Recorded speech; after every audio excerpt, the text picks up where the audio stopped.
Hey everyone, welcome to the Daily Bread. Today I want to go over how to do a book study with you. This is a sheet that I made that I put in my Bible study binder. I like to do this before I start reading. Of course, this year I did not get Job done before I finished the book of Job. So I'm going back and want to do that with you guys. And we're going to walk through how to complete this. So on the front, I have about the book. And on the back, I have information about the authors.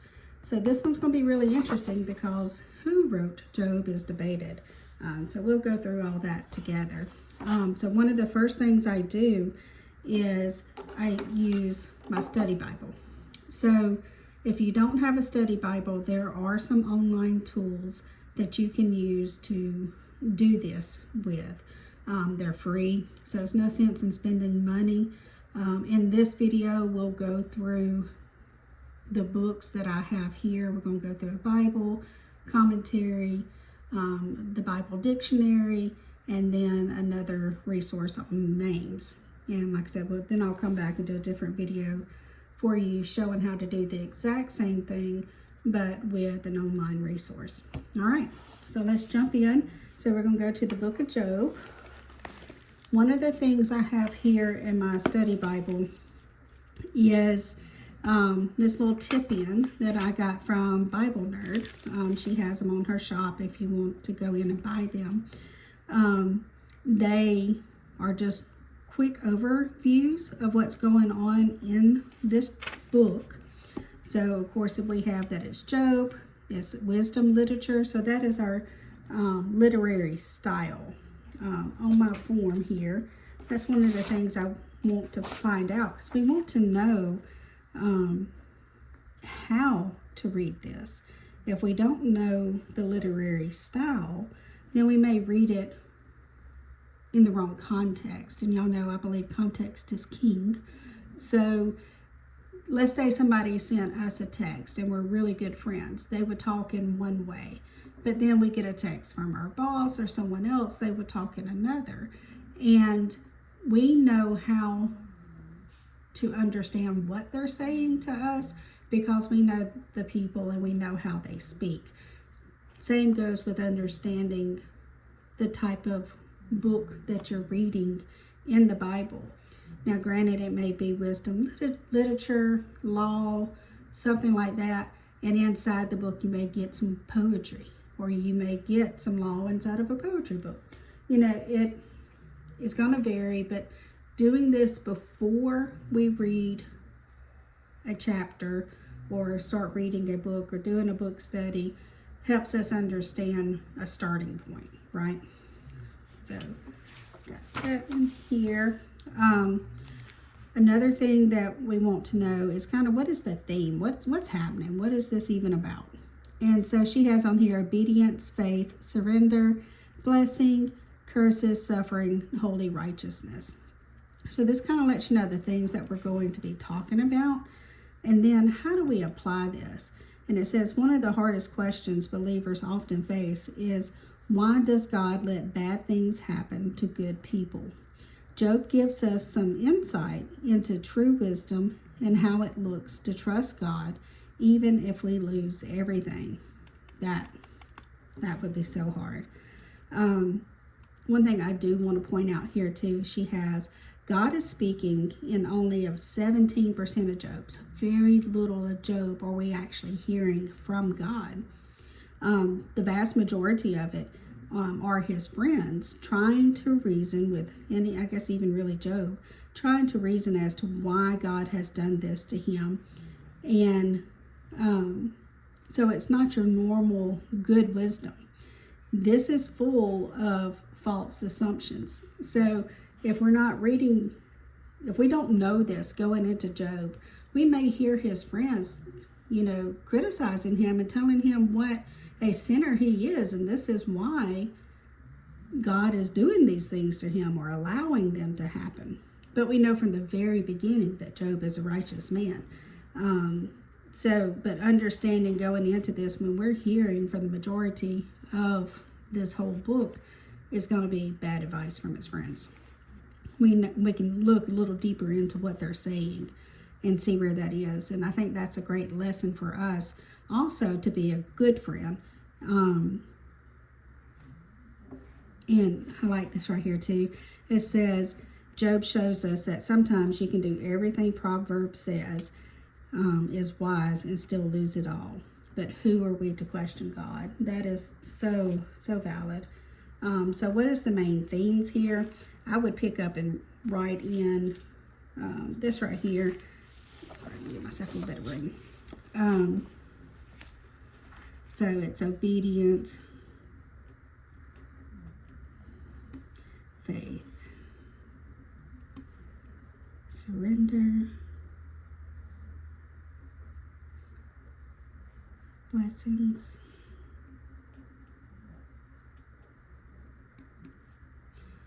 curses, suffering, and holy righteousness.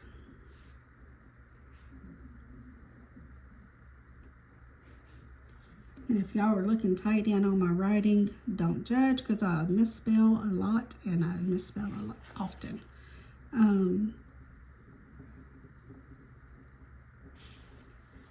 I like her little tagline here. It says in James 5:11, Job's testimony is used to encourage believers to endure, persevering in trials, because Christ is our 2 times reward. That's interesting. Need to actually hop over and look at that. That's a good reference. So first actual resource, though, is my study Bible. Let me pull this back down, make sure it's in view. And I love having study Bibles because they give you this timeline.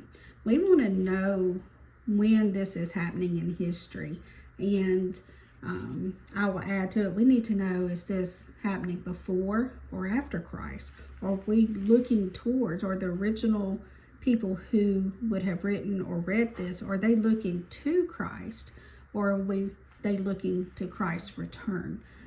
So obviously we're in the Old Testament, so the perspective is looking to Christ, looking towards a Redeemer.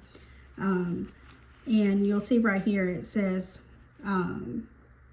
it does say that it's an unknown Israelite author. So that's good to know that the author is an Israelite, in stating that Job lives in Uz. So the author is unknown. So I'm going to add that to my sheet. And typically it would say, where it was written and all these things, but because we don't know, we don't know. But it says Job's godliness matches the ideals of Israelite wisdom literature. He clearly knows Yahweh. The events of the book seem to be set in the times of patriarchs, which are Abraham, Isaac, and Jacob. And as we're reading Genesis, this is one of the reasons why Job gets put in the middle of us reading Genesis, because all of this is coming together. The book concerns itself with question of faith in a sovereign God. Can God be trusted? So that's something important to put in like main themes, is can God be trusted? And of course he can. We will see that all throughout the Bible, how we can trust in him. So is he good and just in his rule of the world? The book shows the reasons for human suffering remain a secret to human beings. So we will never know, guys. It's not intended for us to know why. God has this beautiful plan for us, but we don't understand the whys. But he does, and we have to trust that. In the book of Job, God seems to both too close and too far away. On one hand, Job complains that God is watching him in every moment, so that he cannot even swallow his spit. On the other hand, Job finds God elusive, Though God is greatly concerned about humans, he does not always answer the most agonizing questions. Isn't that one of the hardest things in life? When we're wanting to know what God's will is, when we're wanting to know the steps, and we're wanting, and God's quiet. That is so hard sometimes, and it feels like he's so far away. But again, it goes back in trusting and knowing that he is here. He is here always, watching over us. He has a plan for us, and sometimes the answer is the silence, or the silence is the answer. And I think when we're in those moments, that's when we need to dig in and be like, okay, God, I know you're being quiet. Help me understand why. Show me, illuminate the path, lead me where it is you're wanting me to go, because your silence is obvious, So it says, at the same time, Job's friends offer no real help. They come to comfort him, but Job ends up declaring them miserable comforters. Now I can't talk today. You can see that, comforters. Who would console him with empty nothings. These friends represent an oversimplified view of faith. They think that all human troubles are divine punishments for wrongdoings. Now, that is a huge standout to me, because we know that we can be doing everything right, and sometimes it just goes wrong. And Job's a great example of that. So that would be something else I would write down, is that even though we do right, things can go wrong.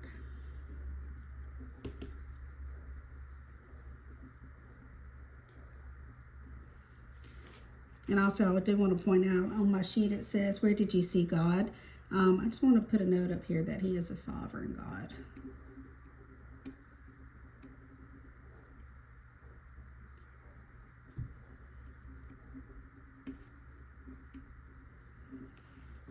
And that's really comforting to know, guys, because it means that no matter how we try, we can't mess it up, because he has his plan, I was doing a Bible study once, and the lady speaking told a story of a guy who was going in for an interview, and he wasn't nervous.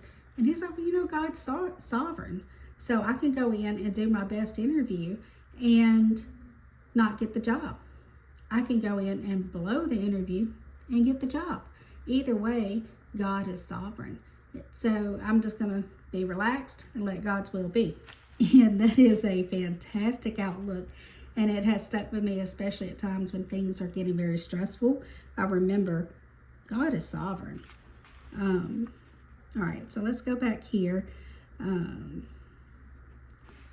Their comfort consists largely of urging Job to identify his sin and repent of it. These friends are negative examples of how to comfort those who are suffering. The book illustrates that no one does not need to fully understand God's will in order to be faithful while suffering. Those who suffer need not be afraid to express their confusion and questions. Now, I love this. So I'm going to put that on there as one of my main themes, is do not be afraid to express my feelings to God. And it's okay. I think there's a teaching out there where we're not supposed to question God. But I think here it's clear that it is. After, now we've read the book of Job, we see that Job questions him, and God responds to him. Of course, I'm like, who do you think you are? But, God at the same time is like, I got you. I'm here for you. And, and God replenishes everything that he's taken, because, that's part of his plan for Job. One thing I love about the book of Job is how miserable he must have been. Oh, he must have been so miserable, you guys, and not understanding the why he went through this. But think about it. Here we are. This happened, we'll find an actual date in a little while, but somewhere between 2166 BC and 1446 BC. And we are still talking about it today. Job went through this. So everyone from that point forward to today and for the future, as long as the Bible is around and as long as we are verbally passing these stories down, to understand that God is with us through the suffering. I think that's the perfect summary for this, is that God is with us. And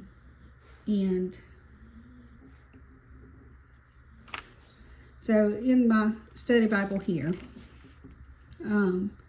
it does go on into an outline. I'm not really one who outlines. A lot of people who study their Bibles do create an outline and go that way. I'm not necessarily that person. I know it has its purpose, but it's right here, so I'll reference it as I need it.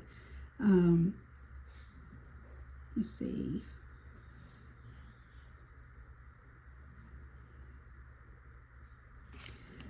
Oh yeah, I love this right here. It says, even during his suffering and confusion, before God finally speaks, Job can triumphantly declare, I know that my Redeemer lives.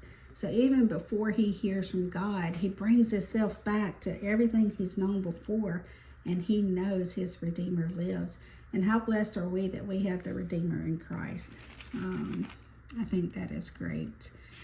So that is kind of a overview of what you can pull out of a study Bible. Let me just put a note here and I'll show you guys.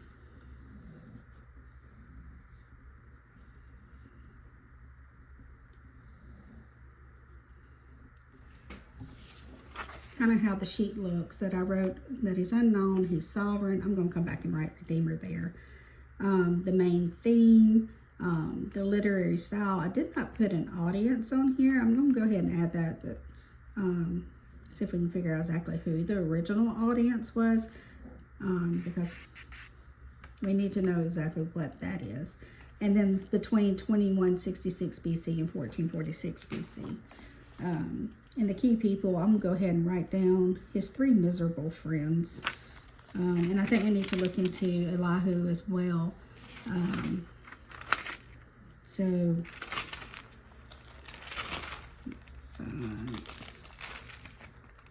we'll come across his friends' names in a little while. So, that's the study Bible. So, one of the other tools I use is a commentary. There are tons of commentaries out there. This is a fairly cheap one, so I grabbed it, and I like that it's with a focus from women, and so this is the one I have. There are tons out there that I would like to get also, but this is the one I have, so this is the one that we will go through. And so we have the introduction to Job here. You know, again, it is a narrative centered. Let's see.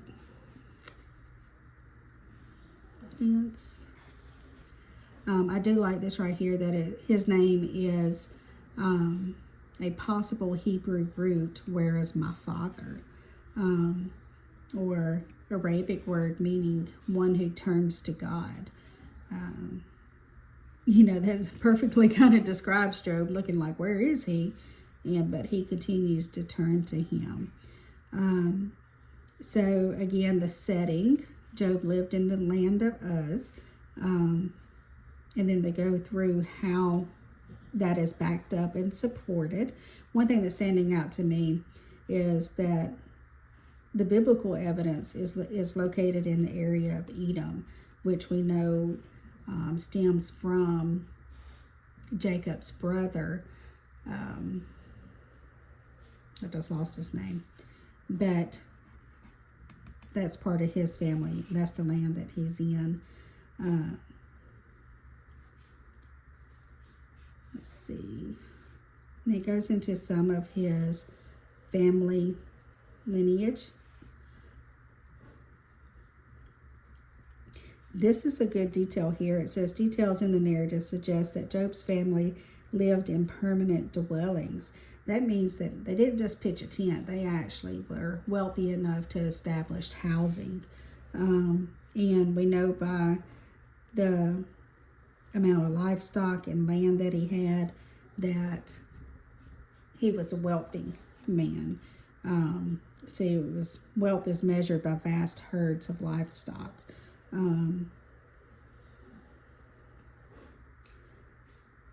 Let's see. Here they're giving us that Job probably lived around 2500 and 2000 BC. So that's hitting kind of a little bit closer, narrowing it down just a little bit more for us. Says that it was well before the Israelites' exodus from Egypt. And so because they don't have things actually dated, they're having to read into the text and what's written and decide, okay, Job is doing this or he's not doing this, and comparing it to other texts that they find. And here they're talking about that it is wisdom literature, so that confirms what the Study Bible is saying. They're agreeing with that. I really don't get into the prologues and all that, guys. I don't dig super, super deep, but I do like to go a little bit deeper. And so it talks about the poetry here. This right here is talking about the narrative framework establishes several levels of conflict in Job's story. The primary conflict in this account is between God and Satan over the allegiance of Job. Satan challenges God regarding Job's righteousness. God agrees to the test, and Job's world is turned upside down. The other conflict occurs between Job and his friends. And so I think this is, on key people. We have Job, we have God and Satan, and we have Job's friends.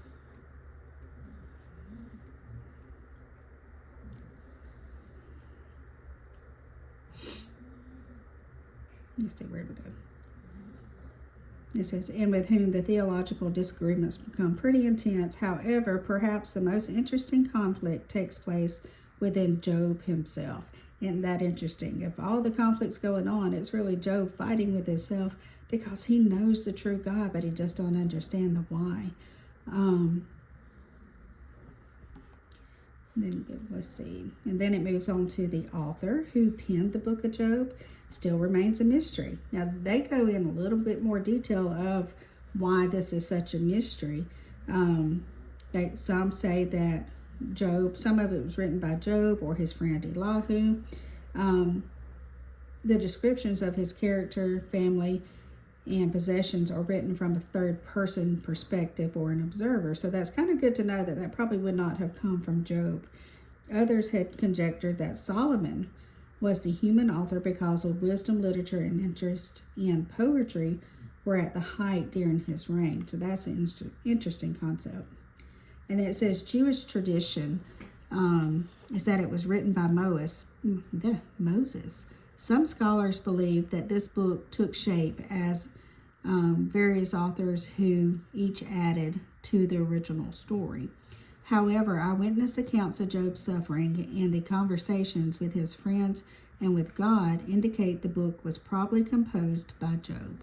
Since he lived 140 years after his encounter with suffering, there was time for him to record his personal drama.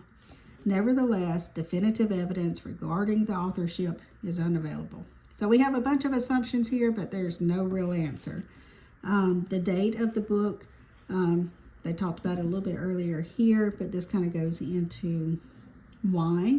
But again, it says the book's content offers no solid clue, so this is like a mystery. The recipients. This is what I was talking about. I really needed to add to my form here. It says the original readers of the book may have been Job's contemporaries. Job is likely the oldest book in the Bible, yet addressing timeless questions that all questions face at some point. The story of Job's trials continue to have universal appeal since all people experience suffering in life. Its words have spoken especially to believers throughout history and continue to speak with relevance to Christians in the modern era.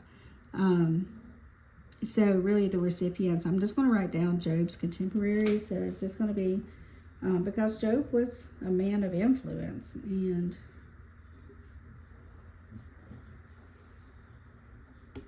so this will be a story for him to share along with people. We've already talked about things pretty good. So I'm just going to read this quickly and see if there's anything in here that stands out to me that's different from what the study Bible had told me.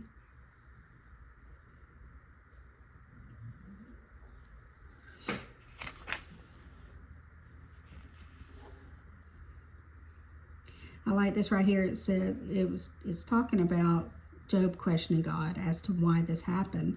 And it says to ask why is not wrong. And I love that they give you a verse here that you can go back and look up. But as Job learned, God is not obligated to answer. He alone is sovereign and free to do as he chooses. He always acts in accordance with the perfect goodness, love, mercy, and justice of his own character. I think that's a great thing to write down on where did we see God.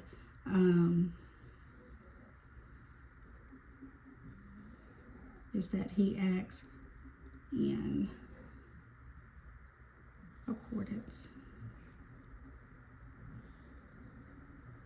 And if y'all hear my dog snoring, I'm so sorry. He's again right under my feet, and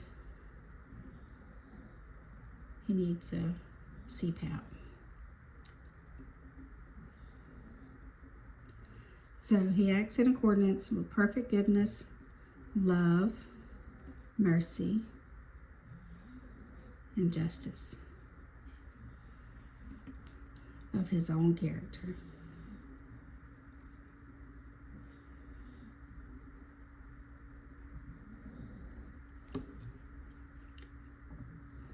The speeches of Job and his friends reveal the limitations of human understanding of God and his ways.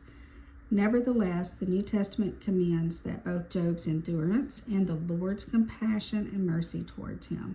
Despite desperate suffering and questioning, Job expressed exemplary faith in the Lord. And it gives us some reference points here to go back through and dig a little bit deeper on there. And again, they say as well, there will never be a satisfactory answer to the why question according to God's response in Job's with his friends. The ultimate lesson of Job is that despite suffering and sorrow, one must implicitly trust God and his goodness. So always do just a little big highlight. And again, there's the outline. And we're going to skip. Then one of the other resources I use is a Bible dictionary. Again, there are several out there. This just happens to be the one that I got, and I can't give you any real single purpose as to why I got this one, other than I did.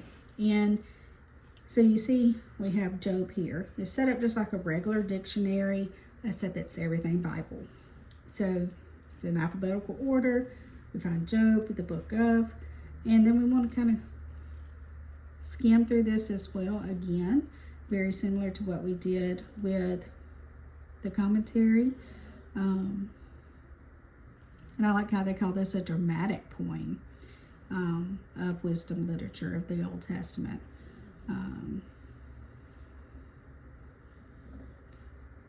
And I guess this would be the Hebrew name for Job right here. One day I will learn all those things, but not today. So the text name, it talks about the different people in text that they've researched that have that name. It says, interestingly enough, the name occurs in the Berlin excavation text as a name of certain prince of the region Damascus in the 19th century BC. and it gives its reference. The name is also found in the Amarna correspondence dating 1400 BC, referring to a prince of Pella. Job of the biblical story was a dweller in the land of Uz, which we've picked up on, in which evidently lay somewhere between Damascus in the north and Edom on the south. That is, the steppes of East Palestine and Syria.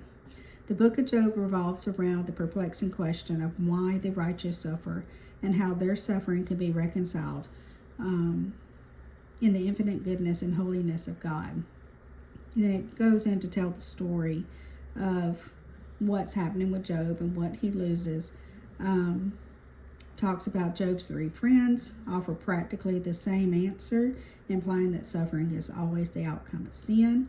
He desperately asserts his innocence and at times appears almost delirious under unjust insinuations.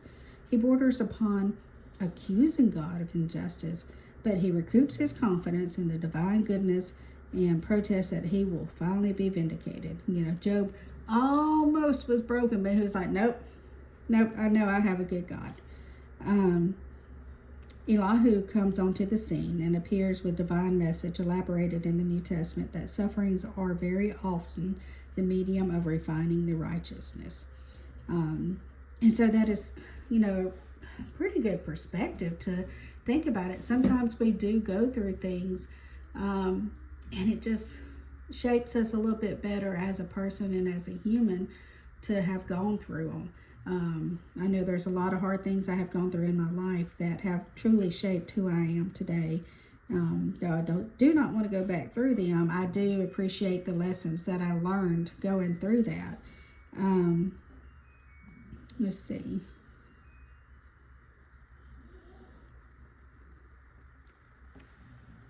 And then here we got the outline again.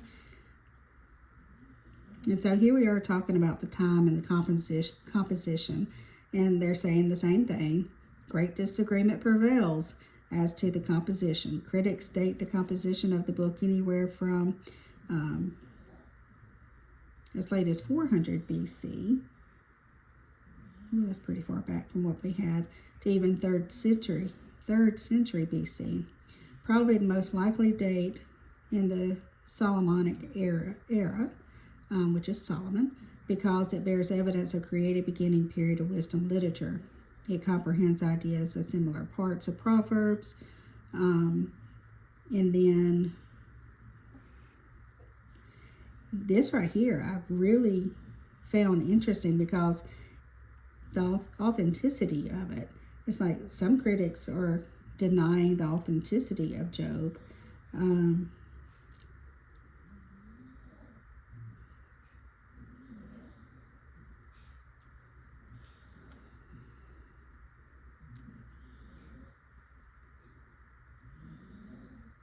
I forget, I'm trying to find it here. I read this kind of quickly.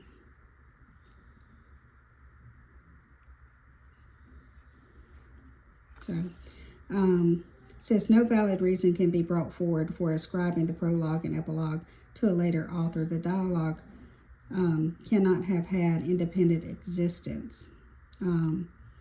Benson correctly observes in 8:4-29:5. It proposes the description of Job's illness is given in the narrative. Chapter 28 cannot be proved as extraneous, although the passage is admittedly loosely connected with the context, but so are other choice literary pieces of the book. If, as certainly true, the finest literature masterpieces are to be found among these incidental pieces and digressions rather than the argumentative scaffolding of the book. So I do like to go through and read kind of where people are challenging the work because it helps me understand the framework. But one thing I do know is true is that the Bible is true and it's inerrant because these are ancient documents that we're pulling up and reading. You will have some variances, and that's simply because somebody wrote this and it got handed down to somebody else to write. And then we're translating this over from a different language into English. And so there's going to be some variances there. But thankfully, since the Dead Sea Scrolls have come up, we've been able to, or since they've been found, we've been able to compare our Bibles that we have today to even some of that documentation and further support how accurate the Bibles that we have today really are. So this is one of the last resources I have here. This is very new, like this week new. It's all the names of the Bible. I've enjoyed kind of just flipping around and seeing. So in here, sorry. Same thing, it's set up just like a dictionary, it's alphabetical order. So we find Job here, and see they have his name as meaning hated. That's tough, huh? And so it tells you of another Job that's in the Bible, but this is not the one we're working on. We want this one here. It says the central personality of the book of Job. He was noted for his perseverance. There's that James 5:11 again. So let's write that down. I'll put James 5:11. Because now we've seen that come up twice to go look at. It says, an unwavering faith in God in spite of his suffering and moments of frustration and doubt. All the facts known about Job are contained in the Old Testament book that bears his name. He is described as a man of Uz, the greatest of all people of the East. Uz is probably a name for the region in Edom. So we're just going to work. He was in the land of Uz, region of Edom. Just so that we have an understanding of where Job is. He was a prosperous man, and it goes into the numbers of his flock that he had, or his herds, that he was blameless and upright, one who feared God and shunned evil. Then here it goes into talk about how Satan wanted to challenge him, and it's like you're basically protecting him and giving him things. That's why he continues to love you and honor you. And so God trusts, and he knows Job's heart. He knows Job's not going to fail. And so God allows this to happen to him. And it says Job's faith finally triumphed over all adversity, and he was finally restored more than his former prosperity. And it gives the number there.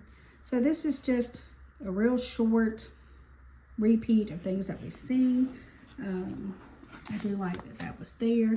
And so now that we've gone through and done those, this is what our sheet looks like. I do need to come back and put in Job's friends. But so we have the unknown author. Where did we see God? He's a sovereign God. I should write neater. He acts in accordance with the perfect goodness, love, mercy, justice of his own character. The main theme, the audience, and literary style. Go into that. When and where is this written? And key verses. I may actually go back and add a few more to that. And I know I'm going to do Job's friends. And then we'll come back and do some name studies on these and see what their names mean. But I hope that's helpful on getting started in how to utilize your resources to pull out the context before you start reading. Y'all have a good one.